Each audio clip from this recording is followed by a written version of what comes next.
Nós vamos estar estudando 3 assuntos que são ligados entre si, referentes ao tempo do fim, ao livro de Daniel e ao livro do Apocalipse. O primeiro tema que nós vamos analisar, ele é intitulado de Os Tempos Proféticos. E resumindo, basicamente, nós vamos analisar os períodos de tempo que nos levam até o momento da última igreja, né, da igreja remanescente. Quando for amanhã, segunda-feira, nós vamos estudar a primeira mensagem angélica, ela tem uma importância crucial para o surgimento do remanescente fiel e escatológico, e quando for terça-feira, depois de amanhã, nós vamos estudar sobre o selamento final do povo de Deus, como que isso irá ocorrer, e o que devemos fazer para estar ao lado daqueles que serão encontrados eleitos e fiéis ao lado de Cristo Jesus. Pois bem, dando início, eu gostaria de introduzir, a princípio, algumas falas de Ellen White sobre a importância do estudo das profecias e do livro de Daniel e Apocalipse e o resultado que isso deverá ocasionar em nossa vida. No livro Testemunhos para Ministros e Obreiros Evangélicos, ela diz, na página 113, o seguinte: demos mais tempo ao estudo da Bíblia. Não compreendemos a palavra como devemos. O livro de Apocalipse abre com uma ordem para compreendermos a instrução que ele contém. Veja só o que ela vai dizer aqui no final. Quando compreendermos o que este livro, está citando aqui o livro do Apocalipse, para nós significa ver se há entre nós um grande reavivamento. Então, é muito nítido que, em nosso meio, na igreja contemporânea, nós buscamos, de fato, e isso é visível para cada um, reavivamento de várias formas, mas poucas vezes buscamos o reavivamento da forma que Deus deixou, né? E Deus, ele não nos deixou às cegas, Deus não nos deixou na escuridão, nas trevas, mas ele já deixou o caminho, ele deixou o método, ele deixou já a vereda para que nós possamos caminhar nela. E caso sigamos as suas ordens, caso sigamos as suas demandas, estudando a Bíblia Sagrada como um todo, e dando um foco nos livros que foram selados, nos livros que foram guardados para o tempo do fim, para a última igreja, ela declara que ver-se-á entre nós, quando compreendermos estes livros, um grande reavivamento. Então, esse é o passo para o sucesso na vida espiritual da igreja nos últimos dias. No mesmo livro, Testemunhos para Ministros, só que na página anterior, a página 112, ela diz: há necessidade de mais íntimo estudo da palavra de Deus.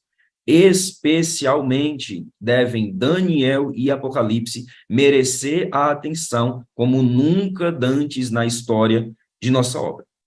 Então, esse capítulo é o capítulo 11 do livro Testemunhos para Ministros e Obreiros Evangélicos, e ela vai dar uma ênfase ali diversas vezes, incentivando o estudo desse livro, né? Dizendo que, se possível, devemos compilar materiais contendo versos de Daniel e Apocalipse, e trazendo uma explicação simples para o público, para que eles possam conhecer a verdade. Eu estava fazendo uma análise nos meus últimos estudos, e eu percebi que se tem 2 livros que Satanás mais procura deturpar sua interpretação, em primeiro lugar, o livro de Daniel, em segundo lugar, o livro de Apocalipse. Porque saibam de uma coisa: se Daniel e Apocalipse, no tempo a qual nós vivemos, não for entendido da forma correta, não saberemos para onde estaremos caminhando. Não saberemos da razão de nossa fé, o adventismo perde todo o sentido, a mensagem do santuário celestial perde todo o sentido, toda a doutrina da escatologia final, todo o ensinamento da escatologia final, dos eventos finais, perdem todo o seu sentido, a obra de Cristo por nós perde o seu sentido, a busca pela perfeição do caráter também perde todo o seu sentido, tudo é deitado por terra. Então, se tem 2 livros que Satanás ele quer fazer com que as pessoas não estudem, não aprendam, são justamente os 2 livros que vão trazer o reavivamento para a igreja. Então, ele está sempre ali, adiando, procurando cada vez mais nos afastar da verdade, com o propósito de chegar ao tempo final, de chegar ao tempo de prova, e não estarmos preparados para responder por nossa fé diante do mundo. Mas nesse momento eu abro uma pergunta, eu faço uma pergunta, né? Por que Ellen White, aqui no capítulo 11 do livro Testemunhos para Ministros, dá uma ênfase tão grande nos livros de Daniel e Apocalipse? Para entendermos isso, é necessário vermos o diálogo que acontece no último livro do profeta Daniel, no último capítulo, melhor dizendo, do livro do profeta Daniel, que é Daniel capítulo 12, lá no versículo 4. Aqui, Gabriel e Daniel estão finalizando um diálogo, né? Ali o diálogo na qual Gabriel está dando toda uma sequência cronológica de acontecimentos proféticos, que começa lá no capítulo 11, né? Começa ali com o reino da Pérsia, vai seguindo até Grécia, Roma, Roma papal, chega nos eventos finais ali no Armagedon, e aí quando nós alcançamos o capítulo 12, versículo 4, que é o encerramento da visão que foi inicialmente dada no capítulo 11, Gabriel diz o seguinte para Daniel: quanto a você, Daniel, encerre as palavras e cele o livro até o tempo do fim. Muitos correrão de um lado para o outro, e o saber se multiplicará. Então, você consegue notar uma coisa aqui: encerra, sela. Isso aqui é num contexto simbólico. Daniel, ele não precisou fazer nada com o seu livro, fechá-lo, cerrá-lo, para que ninguém pudesse ler. Mas o anjo estava dizendo ali para Daniel que o livro dele, as profecias do livro dele, em sua plenitude, não seriam entendidas enquanto não chegasse o tempo do fim. E isso estava claro para Gabriel, e ele também deixou claro isso, tanto para Daniel, como também para os leitores de seu livro, de seu conteúdo. E o anjo Gabriel diz que quando chegasse o tempo do fim, as pessoas correriam de um lado para o outro, e o saber, este saber aqui, não é o conhecimento científico, como algumas pessoas imaginam, né? Em algumas outras versões diz a ciência se multiplicará. Essa ciência, esse saber, esse conhecimento, é o conhecimento do livro do profeta Daniel. Então, eu gosto muito das palavras do falecido pastor erudito Leroy Frum, a qual ele diz, comentando esse verso, que Gabriel nada mais estava dizendo para Daniel que, quando chegasse o tempo do fim, deveria ocasionar um grande despertamento, um grande movimento mundial, porque muitos iriam correr de um lado para o outro, buscando entender as profecias do livro de Daniel, e com isso o conhecimento deveria se multiplicar. Não é à toa que no restante dos versos contidos no capítulo 12, versículo 8, 9 e 10, agora nós encontramos um diálogo entre Daniel, o profeta Daniel, e Miguel. Cristo Jesus aparece aqui em cena. E aí está escrito o seguinte: eu ouvi, mas não entendi. Então perguntei: meu Senhor, qual será o fim destas coisas? Ele respondeu: siga o seu caminho, Daniel, porque essas palavras estão encerradas e seladas até o tempo do fim. Muitos serão purificados, limpos e provados, mas os ímpios continuarão na sua impiedade, e nenhum deles entenderá. Agora veja o contraste. Mas os sábios entenderão. Então, o próprio Jesus diz: os ímpios buscarão entender o conteúdo do teu livro, e eles não vão conseguir ter discernimento para isso. Mas quando chegar o tempo do fim, um povo sábio, um povo eleito se levantará, e eles entenderão o conteúdo do teu livro. Chegando o tempo do fim, tal povo deveria surgir na história da igreja para trazer um grande reavivamento, para trazer a última mensagem de advertência a este mundo. E quem diz isso é o próprio Jesus aqui, intitulado de Miguel, no livro do profeta Daniel. Pois bem, quando nós falamos de tempo do fim, para compreendermos isso com mais exatidão, vamos ter que buscar referências de tempo no livro de Daniel. Exatamente, referências de tempo. Então, no capítulo 12, o capítulo 12 já nos traz algumas dicas de entender, para entendermos quando começa o tempo do fim, tá bom? O que é, de fato, o tempo do fim e quando ele deveria ter o seu cumprimento na história. Porque nós temos que entender que nós seguimos uma linha de interpretação profética chamada de historicismo. Então, as coisas se encaixam perfeitamente na história. A chegada do tempo do fim não seria diferente. O tempo do fim também deveria chegar, em algum momento, em algum período, deveria ser estabelecido. Chegou. Esse daqui é o início do tempo do fim, e a partir desse momento, Jesus pode voltar a qualquer instante, porque os eventos finais já estão às portas. Bom, no versículo 7 do capítulo 12, está escrito o seguinte: passarão um tempo, tempos e metade de um tempo. E quando tiver acabado de destruir o poder do povo santo, estas coisas são relativas ao tempo do fim, se cumprirão. Então, ali, Daniel está tendo um diálogo com Miguel, e aí Jesus diz: olha, Daniel, passarão um tempo, tempos, isso daqui no hebraico é dual, tá bom? Então, são 2 tempos e metade de um tempo. A famosa profecia dos 3 anos e meio, tá bom? Também conhecido como os 1260 anos. E aqui nós não vamos analisar muito como funciona essa estrutura profética do período de tempo, cada dia vale por um ano, mas você pode analisar em Números 14, 34 e Ezequiel, capítulo 4, versos 5 ao 7, na qual ali, num contexto profético, Deus trabalha com cada dia por um ano. E essa é a visão clássica do cristianismo, desde as suas raízes, né?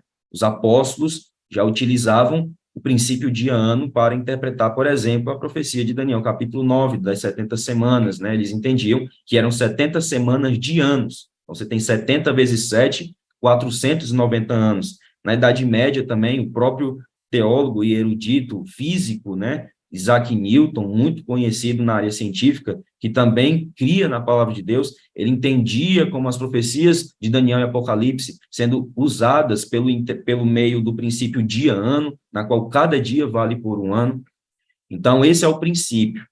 Primeiro período de tempo que nos é dado aqui, que nós precisamos entender, período de tempo profético é o período de um tempo, 2 tempos e metade de um tempo, que é o equivalente a os 1260 anos, tá bom? De supremacia papal, que ocorreu na Idade Média, e nós vamos ver isso mais detalhado no seguido estudo.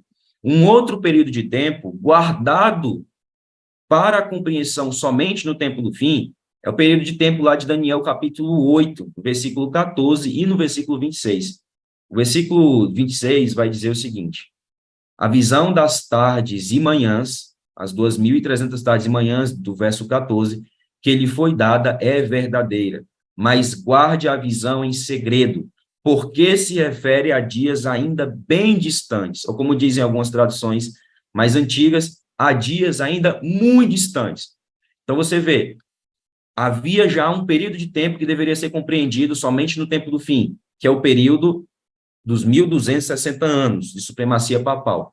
Mas também, fora esse período de tempo, tinha uma outra contida lá em Daniel capítulo 8, na qual Gabriel diz: olha, Daniel, isso é para dia ainda muito longe, é muito distante, não é no teu tempo.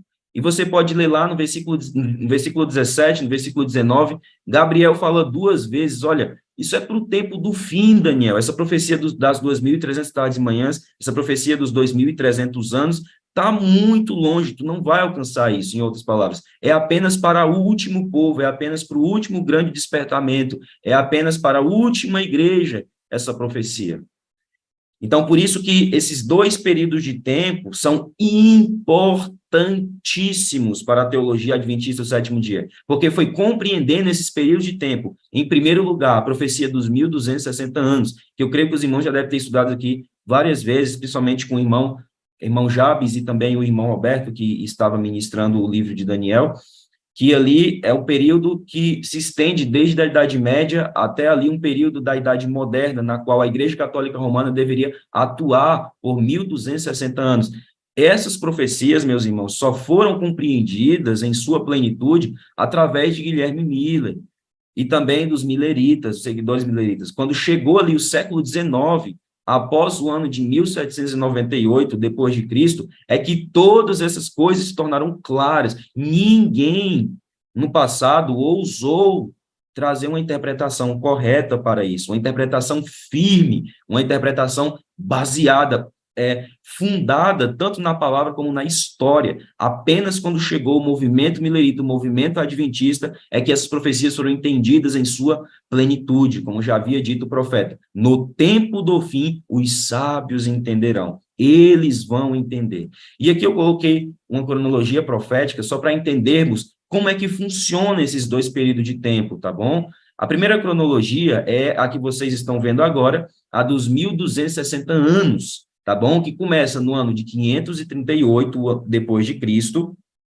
finaliza em 1798, tá bom? A profecia lá de Daniel 12, verso 7, mas que é relatada em sua primeira vez no capítulo 7, versículo 25 do livro do profeta Daniel, referindo-se ali ao chifre pequeno do quarto animal, que deveria atuar por um tempo, 2 tempos e metade de um tempo. que é equivalente a 3 anos e meio, que é equivalente a 1.260 dias, e que, em contexto profético, cada dia por um ano é equivalente, novamente dizendo, a 1.260 anos.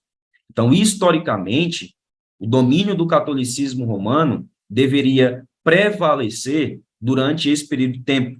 A supremacia papal, ela começa ali no ano de 538, e aí você calcula, né, 538 mais 1798, mais 1.260 anos, melhor dizendo, e você cai em 1798, que é exatamente a data na qual o catolicismo romano vai perder o seu poder, e veja só, é esse evento aqui, a queda do catolicismo medieval, é esse evento que caracteriza a chegada do tempo do fim. E Guilherme Miller entendeu isso. Guilherme Miller foi o primeiro homem a entender, o pai do movimento millerita, que marcou a data da volta de Cristo para 22 de outubro de 1844. Ele foi o primeiro a entender na história, e segundo as profecias, tanto de Daniel como de Apocalipse, o estudo aprofundado, um estudo uma análise criteriosa do texto bíblico. Ele se tornou a primeira pessoa a compreender esse período de tempo. Só que dentro, melhor dizendo, fora desse período de tempo, dos 1.260 anos, tem uma outra profecia que também é muito importante, sem ela o adventismo nunca, jamais passaria a existir em algum momento, que é a profecia das 2.300 tardes e manhãs de Daniel, capítulo 8, verso 14. E ali nós entendemos que é o mesmo princípio, 2.300 tardes e manhãs, ali a parte Ereb Boker, no hebraico, que significa tarde e manhã, faz uma alusão a Gênesis capítulo 1, né? Diz lá várias vezes, houve tarde e manhã o primeiro dia, tarde e manhã o segundo dia, todos esses textos lá de Gênesis 1, tem a mesma palavra, Ereb Boker, no hebraico. Então, tarde e manhã. Tarde e manhã é equivalente a um dia. Yom, no hebraico, tá? Yom, um dia literal de 24 horas. Então, você tem 2.300 dias, que em contexto profético são anos. Então, você pega aí, 457 a.C., que é o início dos 2.300 anos, segundo a profecia de Daniel, capítulo 9, na qual esse período de tempo deveria começar quando saísse a ordem para restaurar e reedificar Jerusalém. Nós sabemos que Jerusalém foi destruída no ano de 500, entre o ano de 587 e 586 a.C., e aí estava profetizado através de Daniel que sairia um decreto de um dos reis da Pérsia para poder promulgar, para poder chamar o povo de volta para Jerusalém, dar a permissão, o direito do povo retornar para Jerusalém, que o povo havia sido levado para a Babilônia através do rei Nabucodonosor. Nós já conhecemos essa história, o exílio da Babilônia, 70 anos profetizados por Jeremias, lá no capítulo 25 e no capítulo 29 de seu livro. E aí, passados 70 anos, em algum momento, deveria sair um decreto para restaurar e reedificar Jerusalém, que havia sido destruída. E esse decreto é o início das 2.300 tardes e manhãs, dos 2.300 anos. Então, esse decreto, ele sai, segundo o livro de Esdras, no capítulo 7, historicamente falando, aquilo ali ocorre no ano de 457 antes de Cristo. Então, você pega aí, 457 antes de Cristo, calcula-se mais 2.300 anos, levando em consideração que não existe ano zero, tá bom? Na transição de antes para depois de Cristo, não existe ano zero. Você passa diretamente de um antes de Cristo para um depois de Cristo, tá bom? Então, você tem que acrescentar mais um ano, porque senão cai em 1843, acrescentando mais um ano por causa do ano zero, que não existe no calendário, você cai ali exatamente no ano de 1844. Então, no ano de 1844, deveria ser pregada a última mensagem, o santuário celestial deveria ser purificado, e isso deveria ter um efeito prático, o levantar-se de um último povo. Ainda se referindo aos 1.260 anos de supremacia papal, nós temos algumas características que devemos analisar e gravar sobre o domínio do catolicismo romano. Isso também vai servir para o nosso último estudo, tá bom? Quando estudarmos a volta da perseguição ao povo de Deus. Bom, a primeira característica do catolicismo romano, que sustenta, que é um pilar para a igreja romana, é a união entre igreja e Estado. Se não for a união entre igreja e Estado, o catolicismo romano nunca teria existido, porque o romanismo, o papado, nada mais é do que uma mescla ali de Império Romano com o cristianismo primitivo. Então, é a união de igreja com o Estado. E isso se deu por causa de dois imperadores. O primeiro foi o imperador Constantino, quando ele, no ano de 313 depois de Cristo, dá liberdade de culto aos cristãos, e ali ele vai, entre aspas, se converter, e vai começar a ter domínio sobre a igreja, e ali o paganismo vai começar a se infiltrar com mais força, e a igreja vai começar a se unir com a política romana, com a política de Estado romano. E o segundo imperador, que também foi crucial para a apostasia do cristianismo e para o surgimento do papado, foi o imperador Teodósio I, quando no ano de 380 depois de Cristo, ele promulga ali o famoso Edito de Tessalônica. E sabe o que esse edito fez? Colocou o cristianismo como sendo a religião oficial do Império Romano. Nisso daí, as portas para o surgimento do papado, para o surgimento do homem da iniquidade, citado por Paulo lá em 2 Tessalonicenses, capítulo 2, versículo 2 até o 7, estava aberta, as portas estavam abertas agora e a apostasia deveria se iniciar, tá bom? A supremacia do bispo de Roma deveria em algum momento ser alcançada, e nós entendemos que isso começou no ano de 538. Além da perseguição, além da união entre igreja e Estado, você tem a perseguição ao povo de Deus, né, ali, através das cruzadas, das inquisições, né, fogueira da Inquisição, que consumia aqueles que eram considerados hereges pela igreja romana. Terceiro aspecto, também, assim, já profetizado, é a alteração da lei de Deus, 10 mandamentos. Vale ressaltar que a alteração da lei de Deus não aconteceu de forma primordial com Constantino, tá bom? Lá em 7 de março de 321, quando ele promulga o primeiro decreto dominical, a primeira lei dominical, convocando ali todos os cidadãos romanos para venerarem o dia do Deus Sol, que é o primeiro dia da semana. Isso não começa com Constantino, tá bom? Os cristãos já observavam um domingo antes de Constantino, pelo fator de eles já haverem se misturado com os pagãos de Roma, né? Historiadores chegam a dizer que os cristãos de Roma e de Alexandria foram os primeiros a deixarem de guardar o sábado e a observarem o domingo, o primeiro dia. Isso foi até algo estranho, porque os cristãos que viviam mais para o Oriente, mais longe do paganismo romano, eles guardaram o sábado por muito tempo, por muitos séculos. Até mesmo depois do surgimento do papado, ainda havia pessoas guardando o sábado bíblico.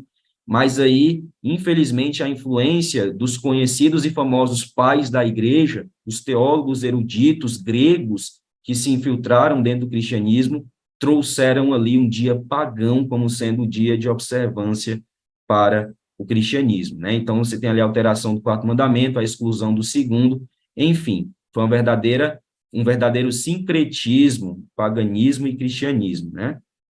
Quarto aspecto, domínio sobre a economia mundial. E quinto aspecto, domínio sobre a fé. Então, essas seriam as 5 características cruciais para entendermos o que é o catolicismo romano e como se deu esses 1.260 anos. O que aconteceu durante esses 1.260 anos com o mundo e com a igreja, tá bom? Um processo de grande apostasia. E aqui eu queria comentar o porquê do ano de 538 ser a data inicial. E aqui eu vou ler um texto e vou comentar depois essa citação. O início dos 1.260 anos se daria em 538, depois de Cristo. Nessa época, havia uma tribo germânica específica, impedindo a supremacia religiosa e temporal é política, tá bom? Do bispo de Roma. Com isso, o general Belisário, a mandato do imperador bizantino Justiniano I, expulsou os ostrogodos arianos. Os ostrogodos era a tribo germânica que estava impedindo a supremacia do papado lá na Itália, tá bom? Em Roma, expulsou-os da cidade eterna. Era um nome que era dado à capital do império, né? Roma. Fatalmente debilitados, abrindo espaço, assim, para a atuação do papado e início dos 1.260 anos de supremacia papal. Isso daqui, quem faz essa análise é o historiador e teólogo adventista Mervyn Maxwell, na qual ele faz um exame minucioso do período de tempo, e ele vê ali, ele observa que foi exatamente no ano de 538, quando o general Belisário, a mandato de Justiniano, a pedido do bispo de Roma, vai lá na Itália, vai em Roma, entra em Roma, expulsa de lá a tribo dos ostrogodos, que era uma tribo ariana, não aceitava a soberania do Papa, do bispo de Roma, melhor dizendo, e com isso, com a expulsão dos arianos da Itália, não havia mais ninguém contra o bispo de Roma. E as pessoas, nessa época, eles já consideravam o bispo de Roma como sendo um tipo de imperador, bom? Por causa do declínio do Império Romano Ocidental, as pessoas estavam recorrendo ao Papa como sendo agora uma espécie de rei, uma espécie de majestade, uma espécie de poder temporal que estava ali no mesmo nível do imperador. E isso abriu todas as brechas para que o bispo de Roma tomasse para si poder político mundial naquela época. E o ano de 1798 é o ano que acaba a supremacia, porque acontece um evento histórico, né, ali, as investidas de Napoleão na Europa, e ali nem sequer o Papa escapou das investidas dele, tá? Eu vou ler um outro texto e vou comentar ele depois. O papado fora extinto, nem mesmo os vestígios de sua existência remanesceram. E dentre todos os potentados da Igreja Católica Romana, nem um único dedo foi movimentado em sua defesa. A cidade eterna já não possuía príncipe ou pontífice. Seu bispo, que era o Papa Pio VI na época, era um cativo que morreria em terras estrangeiras. E o decreto anunciou também que nenhum sucessor seria providenciado para ocupar o seu lugar. O que acontece, meus irmãos? Quando chega o dia de 15 de fevereiro de 1798, Napoleão ele vai emitir um decreto, na qual esse decreto tirava por completo a autoridade do Papa sobre as outras nações. Dava um fim, literalmente, dava um basta ali, dava um chega na soberania do bispo de Roma em toda a Europa. E ali, esse decreto visionava também a prisão do Papa Pio VI e com que ele fosse colocado em um cativeiro, e de fato o Papa Pio VI ele morreu cativo, né, em péssimas condições, e é dito que ali ele foi preso pelo general de Napoleão, chamado Berthier, general Berthier, e ali é entendido como sendo o fim da soberania papal durante a Idade Média, e ali alguma coisa deveria acontecer no cristianismo. Os adventistas não foram os únicos que perceberam que aquilo ali era um cumprimento profético, mas muitos eruditos protestantes já tinham em mente que o ano de 1798 teria que ter algum cumprimento no livro de Daniel e no livro de Apocalipse, e de fato tinha o fim da atuação do anticristo na Idade Média, o fim da atuação do bispo de Roma durante esse período. No Grande Conflito, página 356, Ellen White diz o seguinte: no tempo do fim, diz o profeta, muitos correrão de uma parte para outra, e o conhecimento se multiplicará. Aqui ela cita Daniel 12, verso 4. Não poderemos esperar pelo advento de nosso Senhor, senão depois da grande apostasia e do longo período do domínio do homem do pecado.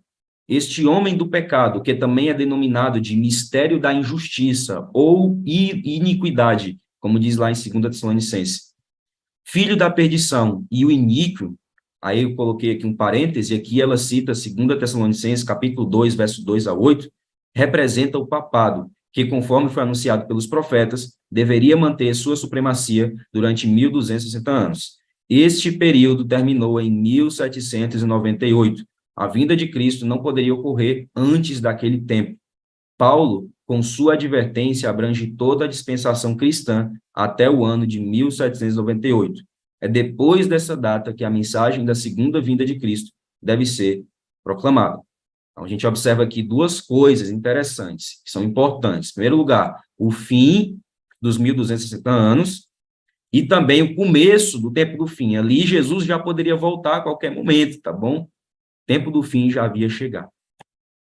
Pois bem, para nós entendermos melhor o que deveria acontecer no tempo do fim, há uma outra coisa que a profecia deseja nos apresentar, que é a volta da liberdade religiosa, tá bom? O ressurgir da liberdade religiosa. Isso também é um fator importantíssimo para que a pregação do evangelho possa ser concluída através da mensagem dos 3 anjos de Apocalipse 14. Então, por um lado, no século XVIII ali, no final do século XVIII, por um lado, a Igreja Católica estava caindo, a perseguição deveria cessar, a Inquisição deveria deixar de existir, as Bíblias deveriam voltar a circular com maior vigor, deveriam começar, melhor dizendo, a circular com maior vigor, com mais rapidez, com mais alcance, e Deus deveria devolver a liberdade religiosa para o seu povo, a liberdade de culto no Ocidente. Para a gente entender melhor isso, nós temos que fazer uma análise agora de Apocalipse 12, versículo 14 ao 16. Vai dizer o seguinte: mas foram dadas à mulher as duas asas da grande águia. Quando fala duas asas da grande águia, aqui o profeta está citando Deuteronômio 32, verso 11 e 12, na qual Deus diz que assim como a águia protege seus filhotes, assim o Senhor protegeu o seu povo no deserto, citando ali os israelitas. Então, Deus protegeu a igreja durante esse período aqui de Daniel 12. Aí continua dizendo, para que voasse para o deserto, para o lugar aí onde é sustentada durante um tempo, tempos e metade de um tempo. Observe aqui os 1.260 anos aparecendo também. Deus deveria proteger a igreja, deveria preservar a igreja, por mais que muita gente tenha morrido, muitas Bíblias tenham sido queimadas, muitas pessoas tendo que sacrificar pela verdade, dar a própria vida para testemunhar pela verdade, mas mesmo assim a igreja foi preservada, a unidade da igreja que Jesus trouxe, que Jesus fundou, foi preservada, porque Deus a estava conduzindo até mesmo no deserto, tá bom? Aí continua dizendo, fora do alcance da serpente, Satanás. Então a serpente lançou da boca água como um rio. Isso aqui são perseguições, tá bom? Atrás da mulher, a fim de fazer com que ela fosse arrastada pelas águas. E aqui entra a parte que eu considero a mais importante da nossa compreensão, que é o último verso, 16. A terra, porém, socorreu a mulher, abriu a sua boca e engoliu o rio que o dragão tinha lançado da sua boca. Então, veja, Deus estava protegendo a igreja durante a Idade Média, das perseguições papais. Só que Satanás estaria ali furioso, pronto para destruir em algum momento. E aí diz que Deus salvou a mulher através de um outro elemento, não levando ela para o deserto, mas fazendo com que a terra abrisse a sua boca e engolisse o rio. Isso daqui, no contexto simbólico, nós entendemos como o fim das perseguições, a volta da liberdade. Uma vez que rio, mar, água, significa os povos iníquos que são contra Deus, né? Povos, nações, línguas e tribos que estavam perseguindo a igreja. Quando a terra vem e engole essas águas ali, deveria acontecer em meados do fim dos 1.260 anos. Quando a terra vem e engole essa água, significa que as perseguições deveriam cessar por um momento. Deus deveria promover liberdade. E nós entendemos que a terra aqui é a descoberta do novo mundo. E aqui, para os irmãos que estudam história com mais frequência, ou que têm um conhecimento disso, sabe do que eu estou falando.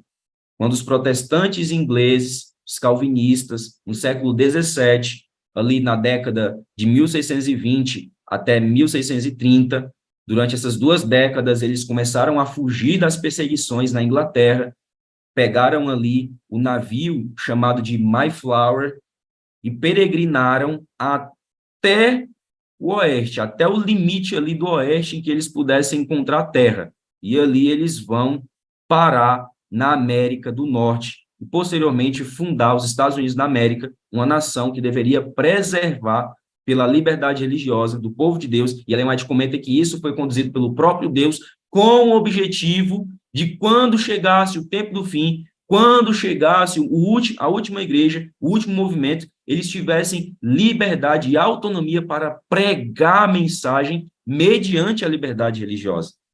Bom, então aqui você tem uma ilustração clássica dos pais peregrinos. Eles eram puritanos, calvinistas, que fugiam ali das perseguições que aconteciam na Inglaterra através da igreja anglicana, que havia se tornado uma igreja corrupta, havia se unido com a coroa britânica, também se apostatado da mesma forma que o romanismo, e aí os puritanos, eles são expulsos e são obrigados a buscar abrigo em uma nova terra, e ali o novo mundo, eles declarariam que seria uma terra seria a terra na qual seria promulgado a liberdade de culto para todos os cristãos que desejassem seguir livremente a Cristo Jesus e pregar o evangelho, tá bom? Aí, novamente, apenas trazendo um comentário histórico a respeito disso, né? Nas décadas de 1620 e 1630, intensificou-se a imigração na América do Norte, com a chegada de grandes levas de protestantes ingleses da corrente do puritanismo. Esses protestantes calvinistas estavam interessados em deixar a Europa em busca de uma terra de liberdade, conceito que já estava profundamente ligado ao Novo Mundo.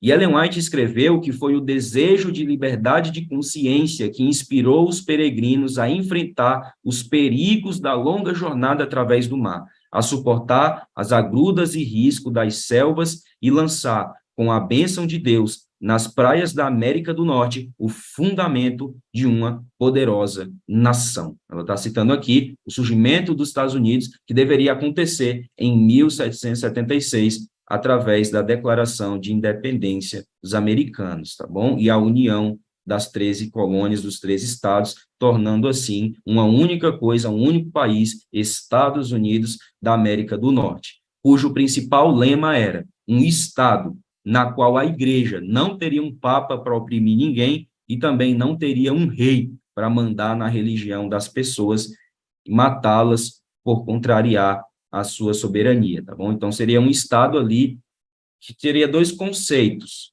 o religioso, sendo o protestantismo, favorecendo a liberdade religiosa, e o político, o republicanismo, na qual o líder de Estado não teria poder para obrigar ninguém a seguir nenhuma vertente religiosa, e as pessoas poderiam exercer ali sua fé de acordo com a sua consciência. Maxwell comenta que a maior conquista da Constituição dos Estados Unidos foi o estabelecimento de uma nação em que há uma amigável separação entre igreja e Estado. Aqui eu preciso abrir um parêntese muito importante. Existe uma grande diferença entre Estado laico e Estado ateu. Algumas pessoas acham que comunismo é Estado laico. Não é. Estado laico é o que foi promulgado pela Constituição dos Estados Unidos, em que as pessoas podem ter a sua fé livremente, sem serem punidas por causa disso. Um Estado ateu, que muitas pessoas acham ser o Estado laico, mas não é, ele foi criado na Revolução Francesa. O Estado ateu, ele também não permite uma união de alguma religião com o Estado, mas também não permite ninguém ter nenhuma religião. Então, ele é opressor do mesmo jeito que a Igreja Católica Romana era no passado, né? Que aí a gente tem o famoso comunismo, que é o Estado ateu chinês, o Estado ateu que existia na antiga União Soviética, que você não podia exercer sua fé, o Estado, a forma de governo lá de Cuba, o Estado de Cuba sendo desse jeito, para onde a Venezuela está progredindo, caminhando, né? Então, você tem ali um Estado em que o líder máximo é considerado um tipo de Deus, mas nenhuma religião, quer seja cristianismo, ou judaísmo, ou qualquer outras, não são toleradas, as pessoas são perseguidas, presas e até mortas por isso. Então, você tem que fazer uma diferença, não é a mesma coisa, tá bom? A Revolução Francesa criou um tipo de Estado laico, que na realidade não é laico, é um Estado ateu, e a Revolução Norte-Americana trouxe a verdadeira liberdade religiosa. A que nós defendemos é a revolução, é o que aconteceu na Revolução Norte-Americana, o Estado laico promulgado na Constituição dos Estados Unidos, na qual as pessoas elas podem ter liberdade de culto, porque a própria filosofia entende, junto da teologia, que há duas coisas essenciais para um ser humano viver, e quem deu ela foi o próprio Deus, quem as deu foi o próprio Deus. Em primeiro lugar é a vida, em segundo lugar a liberdade. Duas coisas que Deus deu para o homem poder desfrutar, da vida e da liberdade. São duas coisas que são inegociáveis aos olhos de Deus, porque Deus ele não atua como um tirano obrigando as pessoas, mas ele quer o amor das pessoas por livre e espontânea vontade, através da consciência. Nesse momento, agora nós estamos chegando próximo ao fim do nosso estudo, e é justamente nesse contexto, né, você tem ali o surgimento dos Estados Unidos da América, a promulgação da Constituição, promovendo a liberdade de culto em 1776. Nesse contexto, em Lowhampton, no estado de Nova York, deveria surgir, levantar-se um homem guiado pelo Espírito Santo para estudar as profecias de Daniel e de Apocalipse, chamado William Miller, ou, como nós dizemos em português, Guilherme Miller. Guilherme Miller deveria estudar os dois períodos de tempo que eu falei para vocês aqui a princípio, que é o período dos 1.260 anos e o período das 2.300 tardes e manhãs, e os estudos de Miller, por mais que não fizessem ele compreender a totalidade do que diz as profecias a respeito disso, porque ele careceu de um cumprimento, de uma compreensão maior dessas profecias, mas mesmo assim foi usado por Deus para trazer um grande despertamento. Através dos estudos de Miller, através de seus esforços, Deus deveria utilizar isso para levantar o último povo, a última igreja, o Adventismo do sétimo dia, para continuar a obra de restauração da verdade que foi começada com o protestantismo no século XVI, tá bom? Então, nesse momento, eu vou mostrar para vocês algumas datas que foram importantíssimas para Guilherme Miller e para o movimento millerita, tá bom? A primeira data que eu cito aqui para vocês, e nós vamos ver aqui da esquerda para a direita, aqui em cima, é a data de 1816, que é quando Miller se converte. Miller era batista, antes disso ele era deísta, tá bom? É uma corrente filosófica que crê que Deus criou o mundo, mas que Deus, por algum motivo, abandonou. Só que Guilherme Miller participa das guerras que aconteceram entre os abolicionistas e os escravagistas lá nos Estados Unidos da América, e ali ele percebe que se ele não tivesse apegado a Deus, a morte dele viria em algum momento, e isso vai impulsionar a buscá-lo, a buscar conhecer o caráter de Deus, a buscar conhecer o Deus das Escrituras, e ele vai se converter, vai se tornar batista no ano de 1816, tá bom? Quando ele começa a estudar a Bíblia, tem até umas famosas frases dele, né, que você encontra ali no material que está disponível no site do Ellen White Wines, né, o 2, se eu não me engano, na qual ele diz que as Escrituras se tornaram seu principal deleite e em Jesus encontrei um amigo, né? E ele ali começa a estudar a Bíblia Sagrada, ponto a ponto, com o intuito de ao culminar ali nas profecias do livro de Daniel, na qual deveria trazer um grande despertamento, né? O propósito de Deus para ele era isso. Foco de Deus para Miller era para que ele estudasse o livro do profeta Daniel. Quando chega em 1818, Miller compreende a volta de Cristo por volta de 1843, ali, segundo a profecia de Daniel 8:14, tá bom? Ele não conseguia encaixar muito bem, ele só sabia que, por volta de 1843, Jesus iria voltar. Só que, até o momento, ele não havia pregado isso ainda. Isso eram estudos particulares desse. Quando chega 1822, Miller escreve 20 artigos afirmando a volta de Cristo, a volta de Cristo em 1843 ou antes. Apenas no ano de 1831 é que Miller vai fazer a sua primeira conferência pública sobre o segundo advento em Nova York, tá bom? Então, ali você vê que ele passou muito tempo relutando para pregar essa mensagem, mas Deus o conduziu mesmo assim. Né? Você tem o ano de 1832, quando ele vai publicar as suas ideias no Telégrafo de Vermont, no dia 15 de maio. No ano de 1833, ele vai lançar um livreto intitulado de Evidência da Escritura e da História sobre a segunda vinda de Cristo por volta de 1843. Durante a década de 30 e de 40, vai se unir a ele três personagens importantíssimos, e o primeiro dele, que talvez tenha sido mais importante, foi Josué Himes. Josué Himes foi o porta-voz de Miller, foi ele que levou Miller para centenas de igrejas na América do Norte, era ele que era responsável pelas publicações que chegavam à maioria das pessoas, tá bom? Também se uniu a ele Josias Litt e Charles Fitt, esses dois eram grandes teólogos, ajudaram bastante na compreensão de muitos assuntos proféticos. Em 1840, vai começar a publicação da famosa revista Sinais dos Tempos, né, Signs of the Times. Em 1842, vão publicar o Midnight Cry, Clamor da Meia-Noite, baseado lá na parábola das 10 virgens, né, quando veio à meia-noite uma voz dizendo, eis o noivo. Então, eles acreditavam que essa voz, eis o noivo, era um anúncio da segunda vinda de Cristo, por volta de 1843, né? E aí, quando chega em 1843, eles vão marcar mais exatamente o primeiro período, primeira data para a volta de Jesus, que na realidade abrangia um ano. Então, Jesus poderia voltar. Dentro desse um ano, eles acreditavam que Jesus iria voltar na primavera de 1843 até a primavera de 1844, dentro desse período de tempo, que ali era de 21 de março de 43 até 21 de março de 1844. Ainda em 1843, Charles Fitch prega um sermão que vai ajudar-nos a entender a segunda mensagem angélica, na qual esse sermão era chamado de Sai dela, povo meu, na qual ele vai classificar as igrejas opositoras como sendo Babilônia, por terem se embriagado com o vinho de Babilônia e não aceitarem as doutrinas relativas ao tempo do fim.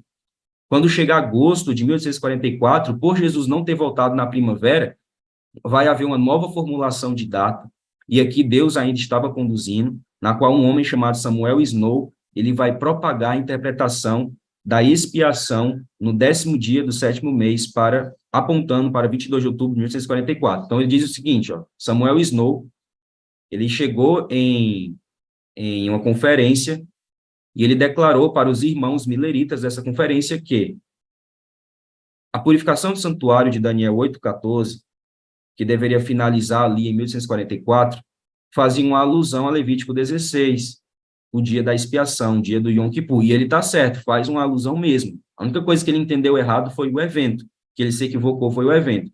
Então, ele pensou o seguinte, se o dia da expiação acontecia no dia 10 do 7º mês, o mês de Tishrei, que é o 7º mês do calendário judeu, do calendário bíblico, logo, basta fazer uma conversão do calendário bíblico para o calendário gregoriano. E aí, vale lembrar que o dia da expiação sempre cai no outono, tá bom? Então, deveria cair no outono daquele ano. E aí, os cálculos levam para o dia 22 de outubro de 1844. Aí, muitas pessoas erram, algumas pessoas são opositoras ao Adventismo, dizendo que foi Miller que marcou o dia e o mês. Não, não foi Miller, não, foi Samuel Snow. Miller, aliás, não concordou com isso, tá bom? Foi só depois em que ele concordou, alguns dias depois que ele começou a concordar com Samuel Snow e se sentiu muito feliz e alegre por saber que o amado Jesus voltaria no outono, no dia da expiação daquele ano, tá bom? No dia 14 de dezembro de 1844, de outubro, morre Charles Fitch, vítima de tuberculose, após batizar centenas de pessoas no rio Mississippi, lá nos Estados Unidos. Ele batizou tanta gente, mas tanta gente, que pegou uma tuberculose e morreu. Foi uma das pessoas do movimento que nós sabemos que morreu salvo. Se entregou completamente a Cristo Jesus, deixou sua mulher, deixou seus filhos, e mesmo sabendo que em algum momento poderia morrer por causa daquela doença, por estar em um rio extremamente gelado, ele batizou mesmo assim, e ali só finalizou seu ministério quando entregou o seu espírito, o seu fôlego de vida a Jesus Cristo, tá bom? Por isso, foi uma pessoa muito importante, o movimento milerita, fez muita gente se converter. Em outubro ainda, de 1844, que a gente não sabe a data, mas levantou-se um falso profeta chamado Gorgas, dizendo que Jesus iria voltar às 3 horas da manhã, né, dia 22 de outubro, e em 22 de outubro de 1844 a gente tem o grande desapontamento, e depois, no dia 23, nós temos a explicação dada por Deus do grande desapontamento, que é a visão de Hyra Edson no campo, né? Então, agora a gente tem um outro evento importantíssimo, porque após passar do dia 22 de outubro, quando bate a meia-noite, tem até o relato de Hyra Edson, né, que está ali na Review and Herald de 1921, na qual ele descreve que eles choraram assim de forma que parecia que tinha perdido um parente. Hyra Edson fala isso, nem a dor de perder um parente era tão dura como a dor de Jesus não ter voltado num grande desapontamento, no dia 22 de outubro de 1844. E aí, quando amanheceu, Hyra Edson diz que ele e uns amigos foram para o celeiro orar, e depois de orarem por bastante tempo no celeiro, pedindo iluminação a Deus, lembrando que a maioria das pessoas desistiram, tá bom, da Bíblia, e é nesses momentos de prova em que nós vemos quem é fiel e quem não é. Muita gente ali não estava preparada, no movimento milerita, pois se estivessem preparados, não teriam abandonado a palavra de Deus, teriam continuado estudando para buscar entender o que aconteceu, porque é isso que um servo de Deus faz, ele não se dá por covarde, mas ele continua fiel a Deus até o fim, e Raira Edson foi um desses, que não torceu o braço à covardia, mas continuou para buscar entender o que tinha acontecido naquele momento.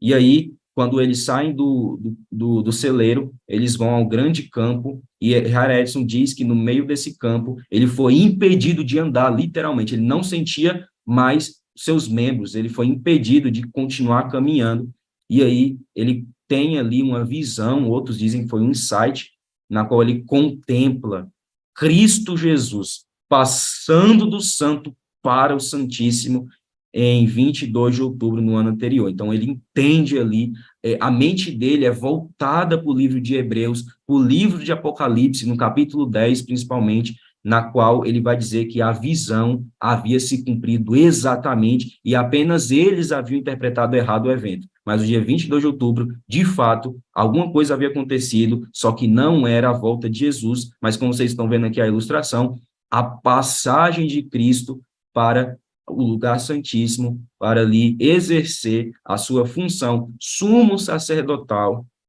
tá bom? No santuário celestial, para realizar o dia da expiação escatológico. O dia do juízo de Deus chegou. O dia em que os casos serão analisados perante todo o universo, desde Abel até o último crente a aceitar a graça e o evangelho antes do fechamento da porta da graça, começou. O juízo para investigar o caráter de todos os salvos, de toda a igreja, em todas as eras, começou em 22 de outubro de 1844, quando Jesus comparece diante do trono, diante da Arca da Aliança, para realizar essa obra nessa data mais específica. E aí a gente tem alguns textos que são chaves para isso, que é o texto de Hebreus 9, verso 24, na qual diz, né, porque Cristo não entrou em santuário feito por mãos humanas, figura do verdadeiro santuário, porém no próprio céu, para comparecer por nós diante de Deus. Apocalipse 11, verso 1, já também havia sido profetizado a respeito do julgamento em 1844, na qual diz, foi-me dado um caniço semelhante a uma vara, e também me foi dito, levante-se e vá medir. Essa medir aqui é julgar, tá bom?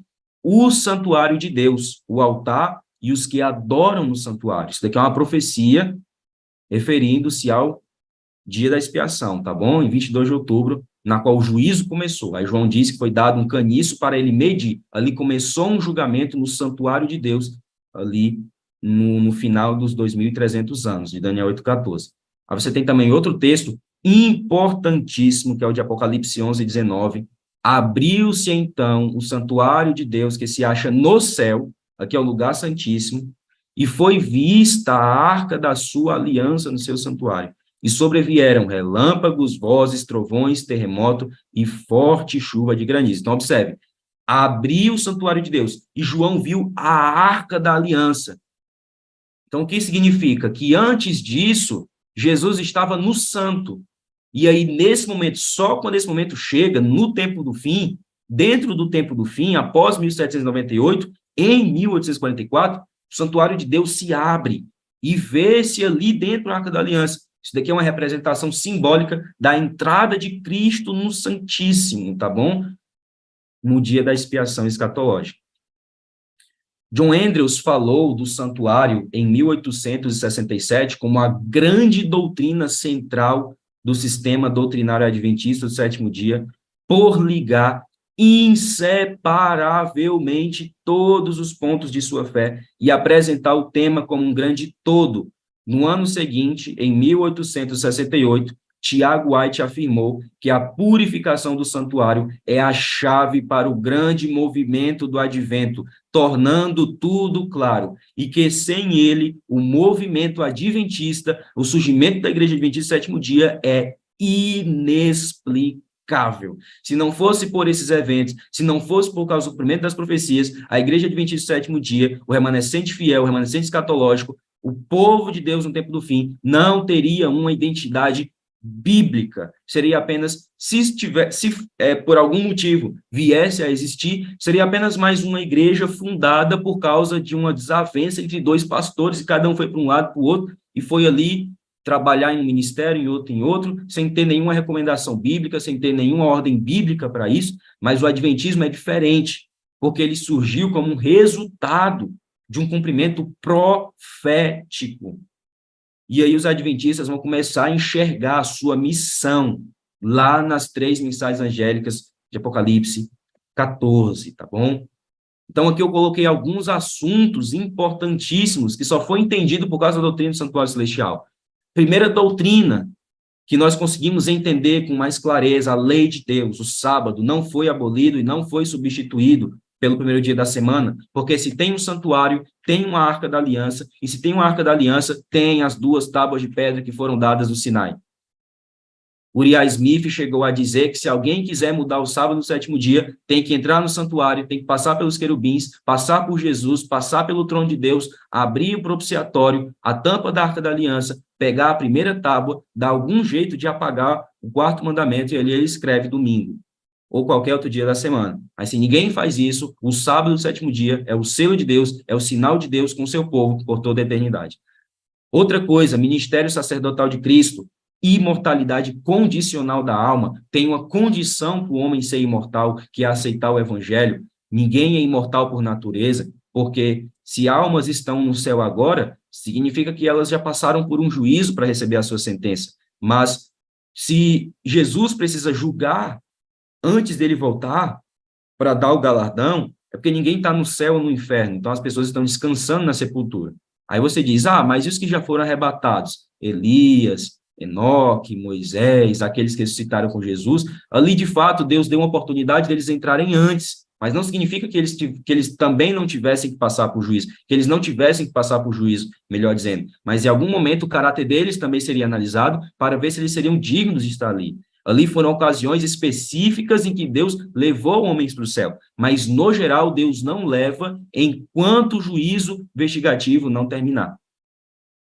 A mensagem da justificação pela fé foi entendida com mais clareza, porque não era possível compreender o poder da graça sem também entender a necessidade da lei. Ellen White diz que a fé, a graça e a lei devem andar de mãos dadas para que haja um perfeito equilíbrio, nem a graça sobre a lei, nem a lei sobre a graça sobre a lei é liberalismo, e a lei sobre a graça é legalismo, é perfeccionismo. Então, as duas ali equilibradas, ponto a ponto, no mesmo peso da balança, deveria compor a doutrina da justificação pela fé.